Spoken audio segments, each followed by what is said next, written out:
All right, here we are, apparently, by ourselves. Usually that's how it is when we return after a long absence. And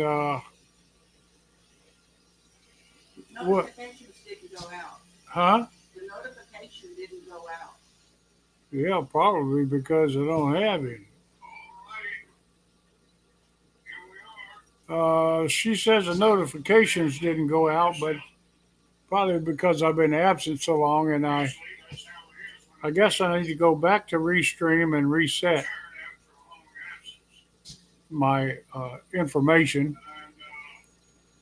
And they changed a lot of stuff here on the page, so maybe there's a new way of notifications. So with that, it'd be my apologies. I need to go and hit the chat button right there and talk to somebody over at Restream to see how to fix that. Now this is a whole different page for me. Um, it's a whole different page. It doesn't look the same at all. I can see my camera and myself there, but I don't see all the other things. I don't see the chat room at all. So if you're chatting, keep it nice and that sort of thing because I can't follow it right now. Ladies and gentlemen, now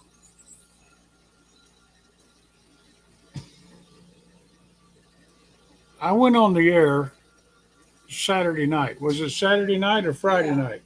I think it was Saturday. I went on the air Friday night, which is Saturday Israeli time, and my emergency alarm was going off constantly. And it was telling me that rockets were coming in from Gaza into Israel. But it wasn't long that I noted that this was not the typical rocket attack that is normally there. As a matter of fact, I noticed that they were nonstop, and I considered it to be quite a few hundred rockets, and turned out it were 5,000 rockets. And it was a softening of the state of Israel by Hamas. Now, ladies and gentlemen, if this is true, which it is, that these attacks are being led by Hamas, which we also know to be an Iranian backed terrorist group. And so we know that this attack could not come from the Palestinians, from Gaza, because we know that they don't have the uh, cranium matter to pull off something like this. This attack is a superfold. It is air, land, and sea attack,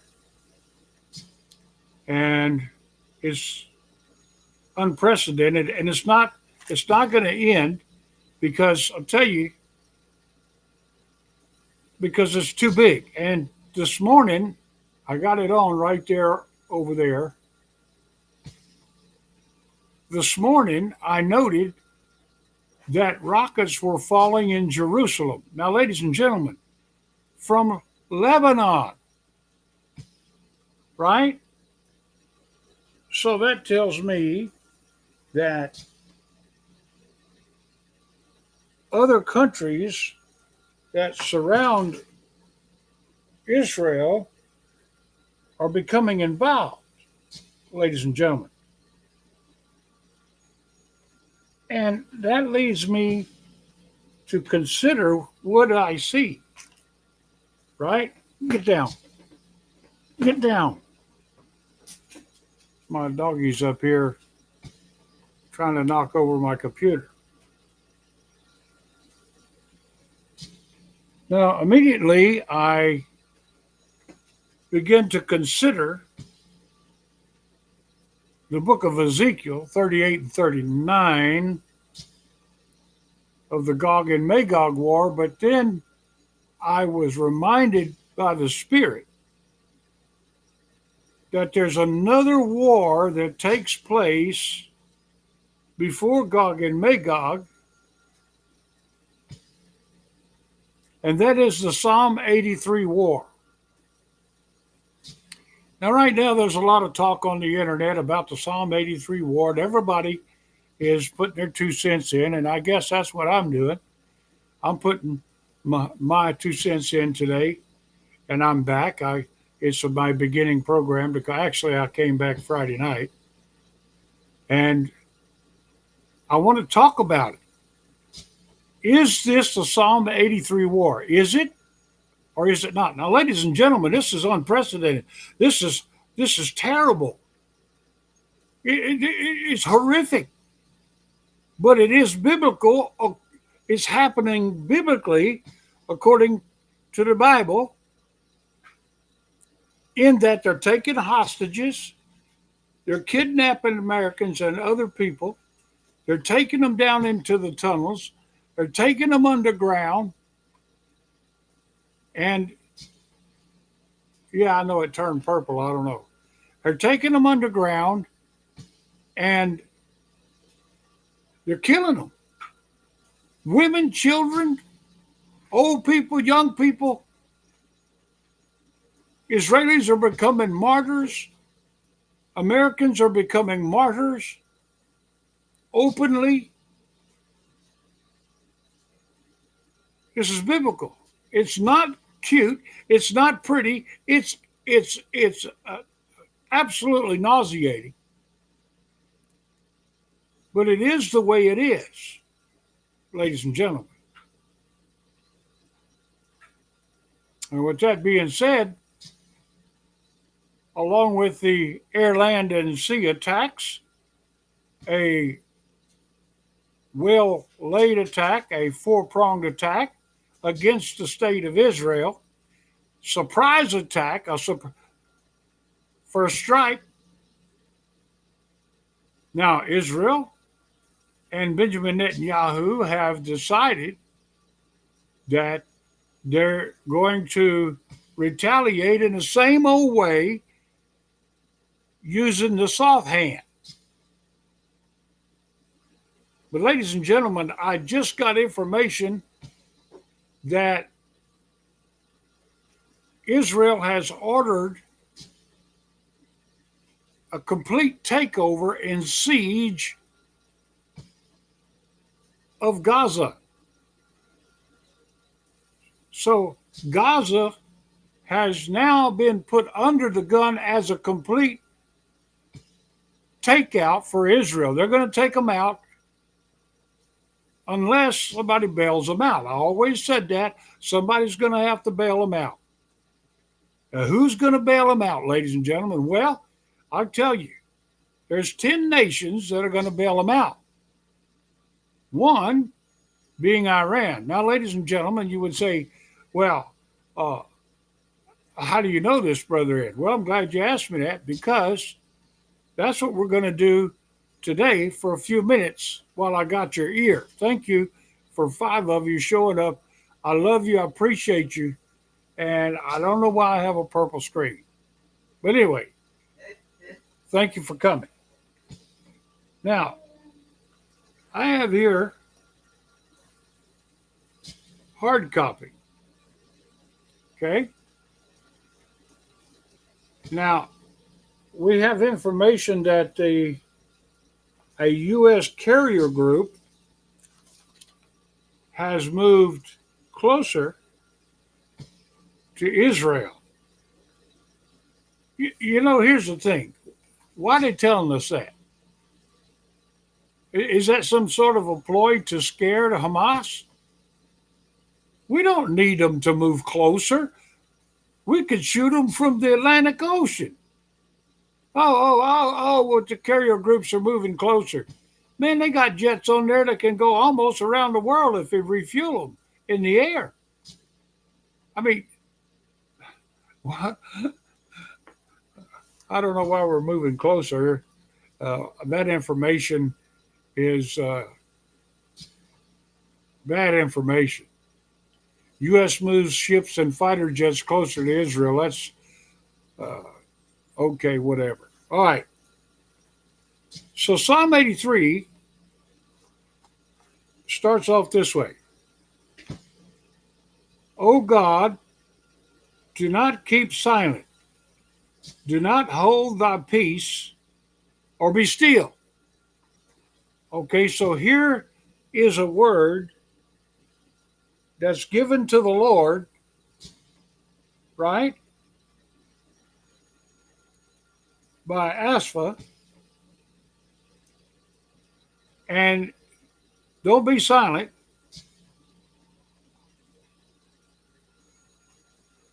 And don't be still. Why? Okay. Verse 2. For lo, thy enemies are in turmoil.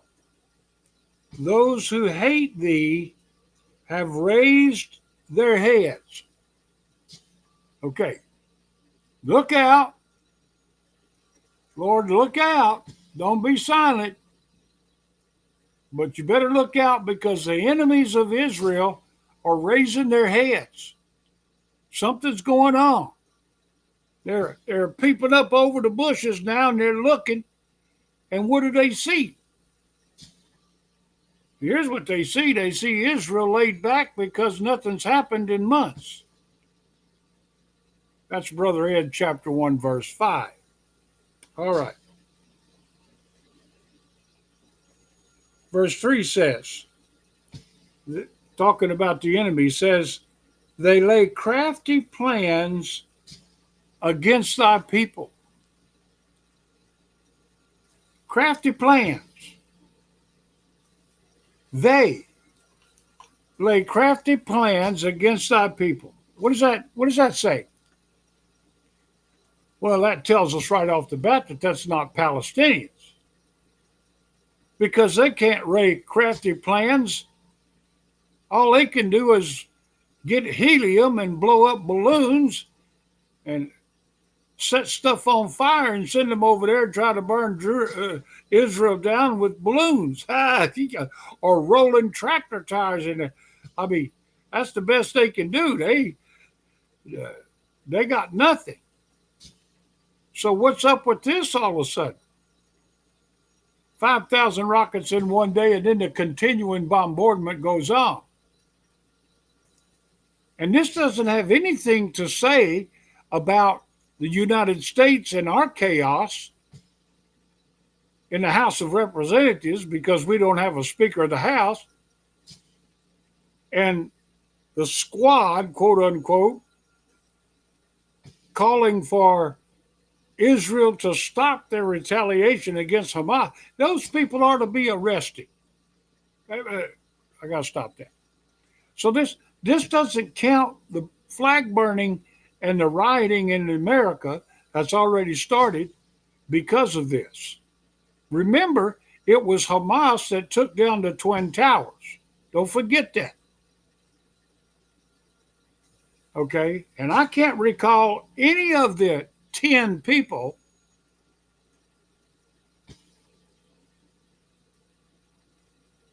being judged except that they were put in Guantanamo. Are they still over there? I don't know. We didn't do nothing to them. But here's the thing: Hamas took down the Twin Towers.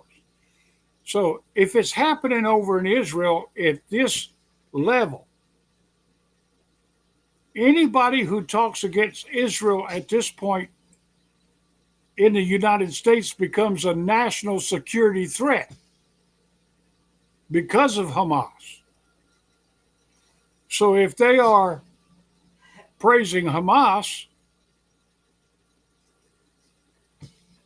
it's just not good, ladies and gentlemen. Okay, back to Psalm 83. So they're raising their heads and making plans, right? Okay. Crafty plans, very crafty plans. Okay. That's the first time I've seen the propane man come down to here, people getting chilly. And here in verse 4 is what they say. Now watch this. Here's what they say in verse 4, which sets it apart from Ezekiel 38:39, Gog and Magog. Verse 4 here gets real explicit. Watch this. They say, come, let us wipe them out as a nation, nation, nation, nation. Who is that? Well, it goes on. Let the name of Israel be remembered no more. Verse 4 is an absolute evidence of what this is all about. And what you're seeing today take place is exactly what this is all about. It's not a land grab. It ain't nothing like that. This is exactly what it's about, and that is wiping Israel off the map, destroying all the people, taking them all out, killing them, no matter who they are, dogs, cats, women, children, people, whatever moves. Take them off the map. Verse 4 says it plainly right there. Let me read it to you just one more time. They say, come, let us wipe them out as a nation. Let the name of Israel be remembered no more. It's coming down right in front of you. Oh, but Brother Ed, I don't know. I don't know if this is a Psalm 83 war. Have you seen another opportunity like this anywhere? No. This is an obvious movement to wipe them out, Israel out as a nation. Now, verse 5, watch this. Hang on a minute, ladies and gentlemen. I need a little relief.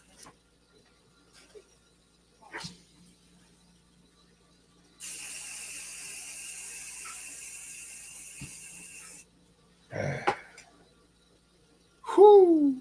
All right, verse 5. Yea, they conspire with one accord. One accord.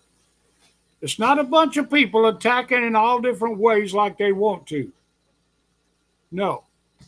Everybody is in one mind and in one accord. Their crafty plans are working together as a group in agreement to wipe Israel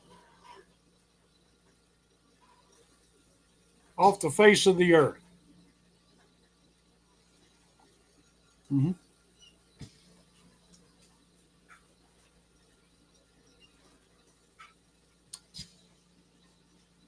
Right? So they conspire with one accord against thee. They make a covenant. They're making a contract. You see, all of this is under contract. All of this is probably under the Iranian contract.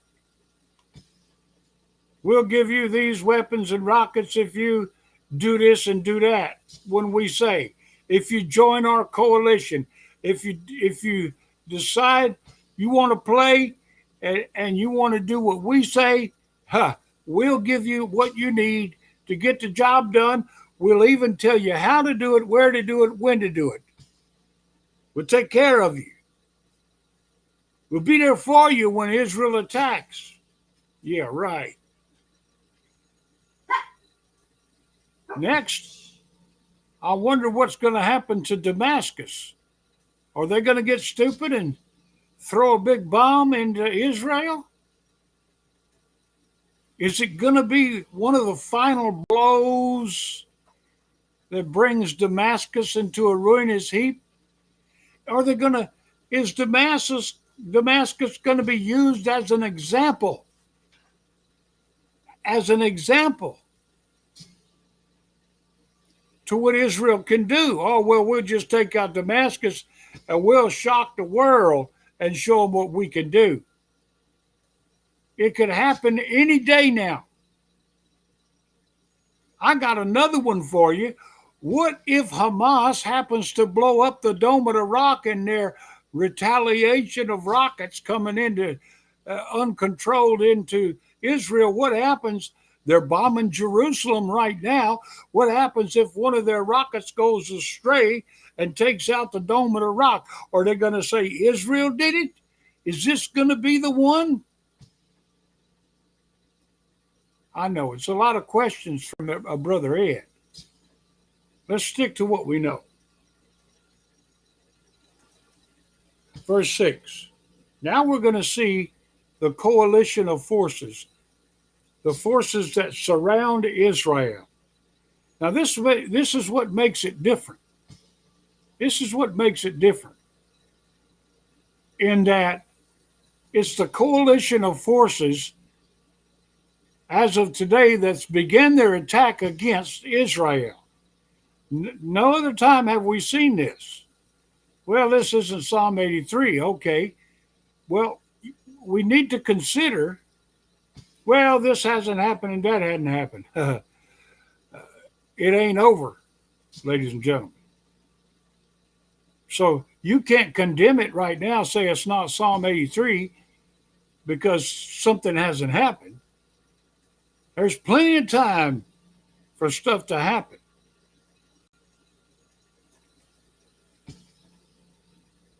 Now, this is what I want to talk about. Here they are, the tents of Edom and the Ishmaelites, Moab and the Hagrites, Jeral and Ammon, and Amalek, Philistine, with the inhabitants of Tyre. Also Assyria also has joined them. They are the strong arm of the children of Lot. Shelah.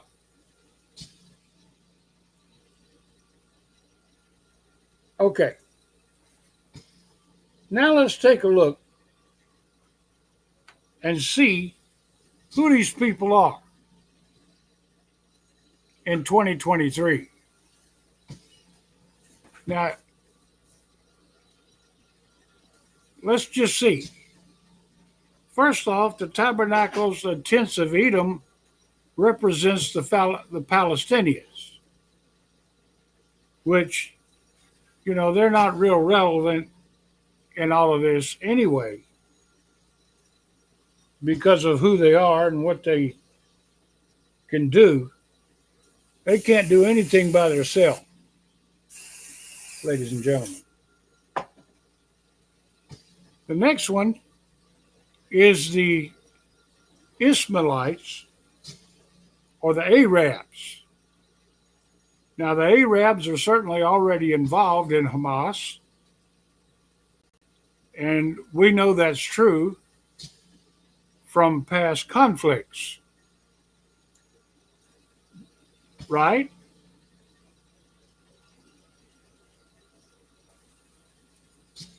Then we have Moab, which represents central Jordan.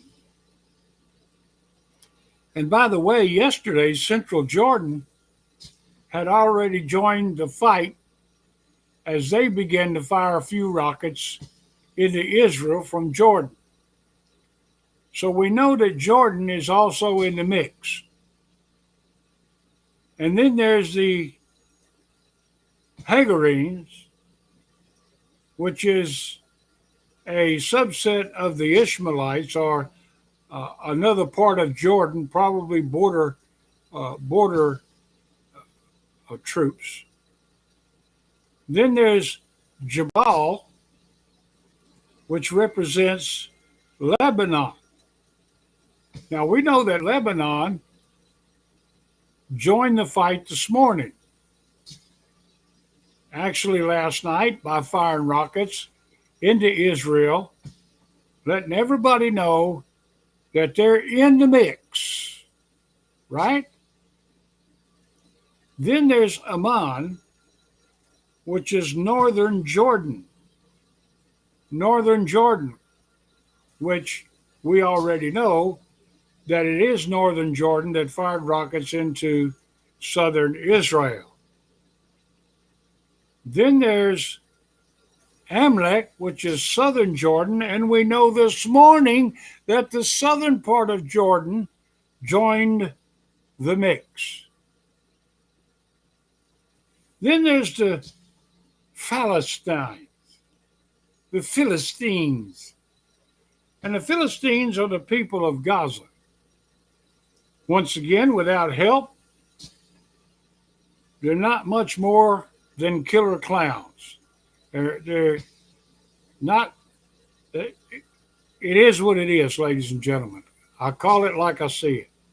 At any rate, we know that the people of Gaza are in the fight. Then there's Tyre, once again, which represents a city in Lebanon. And we know that Lebanon is a big part of a coalition with Iran, ladies and gentlemen. And then there's Assur, which represents Syria, right? And we know that Syria is on the move towards Israel right now. And when it comes to Saudi Arabia, can we really trust the prince of Saudi Arabia? He's given interviews in the positive before all this happened. He popped up and started giving interviews talking about how good they are and how they want to work a peaceful coalition with Israel and the rest of the people.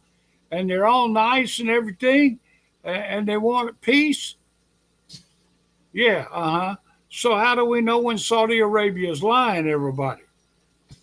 Well, when they get on TV and their lips are moving, that's a sure sign that something's wrong. Now, I want to tell you right off, if you don't believe what I'm saying to you, just sit back and continue to watch as things escalate against Israel. And then there's the children of Lot, which represents the people of central and northern Lebanon, and we know that to be true.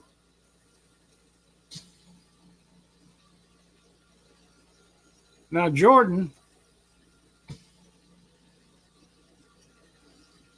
hasn't been physically after Israel, but we know after yesterday and today, they jumped into the fire. So, what does the Bible say is the purpose of this future invasion, or this invasion that is now? If it is the Psalm 83 war, what is the purpose? Well, we read that already in verse 4. It's the annihilation of Israel. They said, "Come and let us cut them off from being a nation, that the name of Israel may no more be remembered."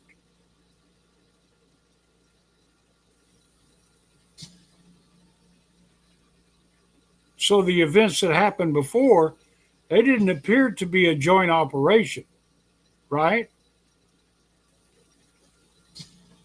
It seemed as though everybody that was launching rockets against Israel was independent of each other. But here, today in October 2023, this invasion is a collaborative effort together. As per verse 5, they've taken crafty counsel against our people and consulted against thy hidden ones, for they have consulted together with one consent. They are confederate against you.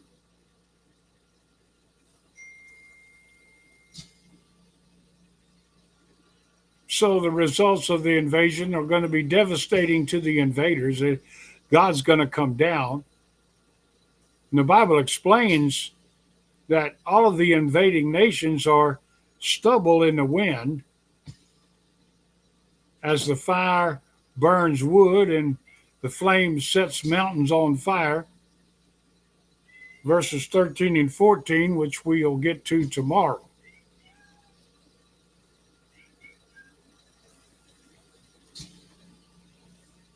Now, in the book of Amos, chapters 1 and 2, if you're wondering if there's another place in the Bible, they also list the invading forces, Lebanon, Syria, Jordan, Gaza, as being destroyed by fire, as well as Damascus. And with both scriptures describing the total fiery destruction in the same places, it's reasonable to contend that both passages speak of the same Psalm 83 event. Right? However, Amos also tells us Israel suffers significant damage from the attack. So, are we not seeing damage now in Jerusalem? And southern Israel is pretty much devastated to beyond living.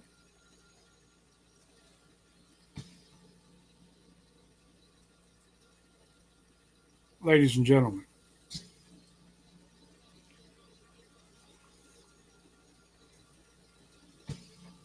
so I would like for you to consider what we're seeing here. I lost a listener. I don't know, maybe something I said, but it doesn't matter because what I'm telling you is right.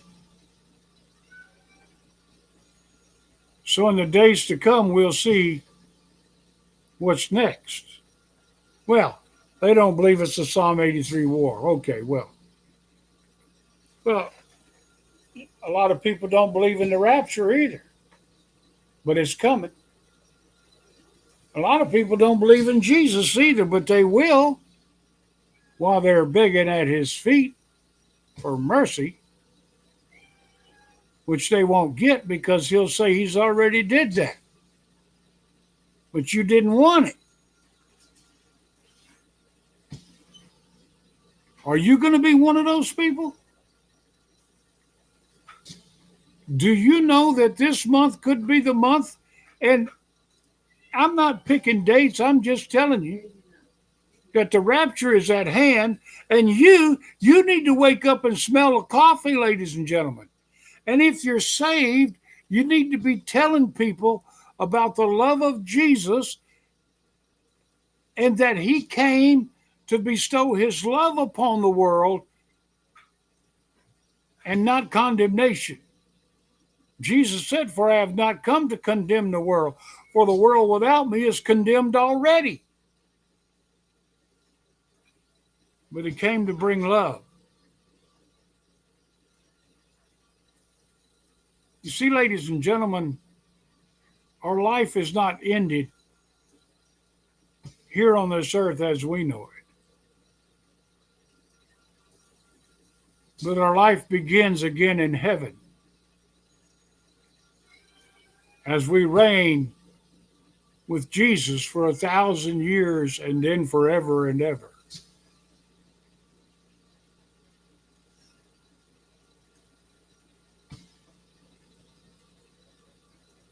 The world is becoming dangerous, says the Wall Street Journal. And this is an example.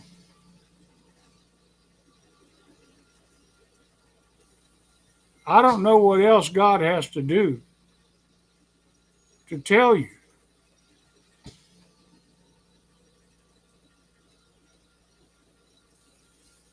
that he's coming. Yeah, go ahead and party it up. Have another festival. Drink your life away.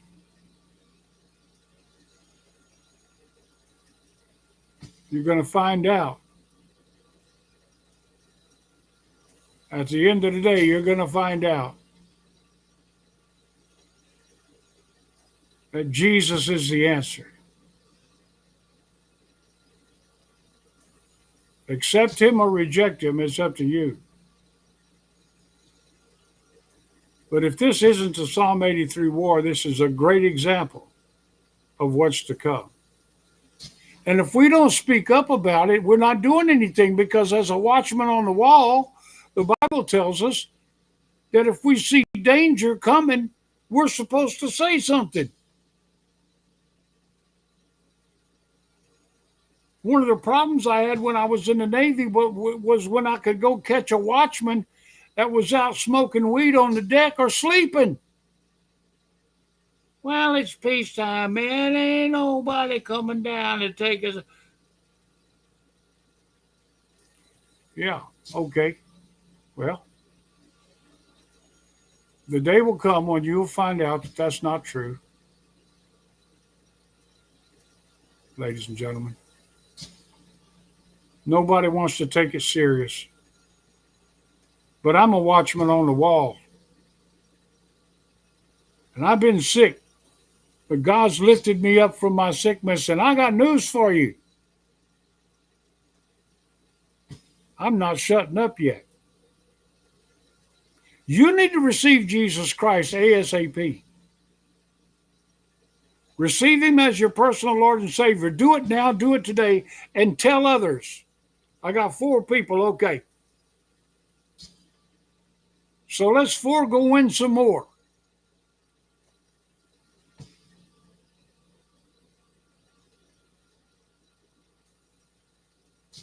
Because time is running out. The hourglass sand is running out of sand. You know how it gets that little whirlpool at the end before the sand drops out?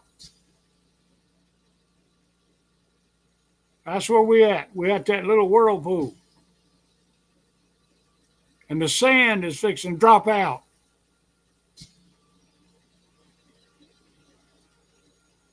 We need to be ready, and we need to help others get ready. Now, tomorrow we're going to talk about what God is going to do about it. As this goes on and goes on, if it is Psalm 83, which we'll know by then, we'll be able to see what God is going to do about it.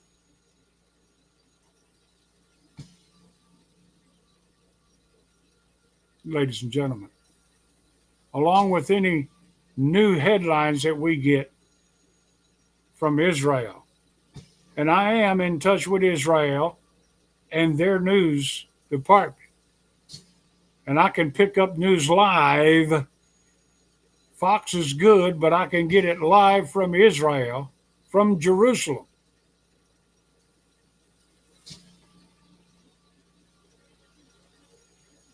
And maybe we'll work through some of that tomorrow. But this Bible study is true and plain. Psalm 83 is in our face, right in front of you. Stands the Lord in all of his glory, his wisdom and evidence. What say you? What say you? Death, destruction. That's what war is all about. No doubt that there's a war. Which one is it? I don't know. Is it Psalm 83? But Israel has declared war, and Israel has ordered the siege, the complete siege of Gaza. Is Iran going to put up with that? Yeah, we're at war here. This is it, ladies and gentlemen. This ain't no skirmish. And now they're dropping rockets on Jerusalem.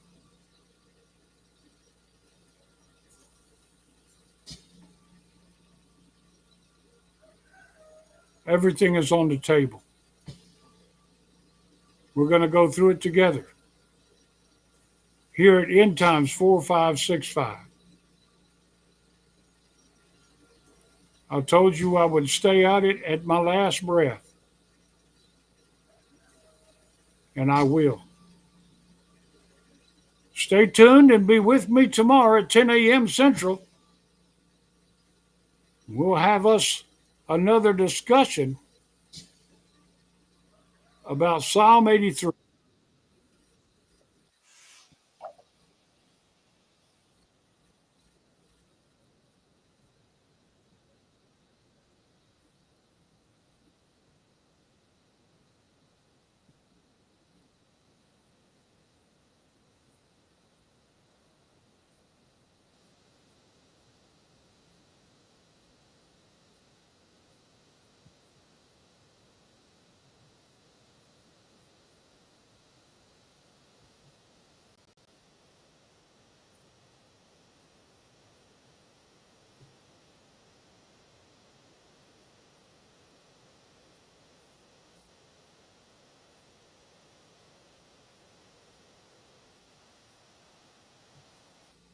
Okay, I just got information here that says Iran gave the green light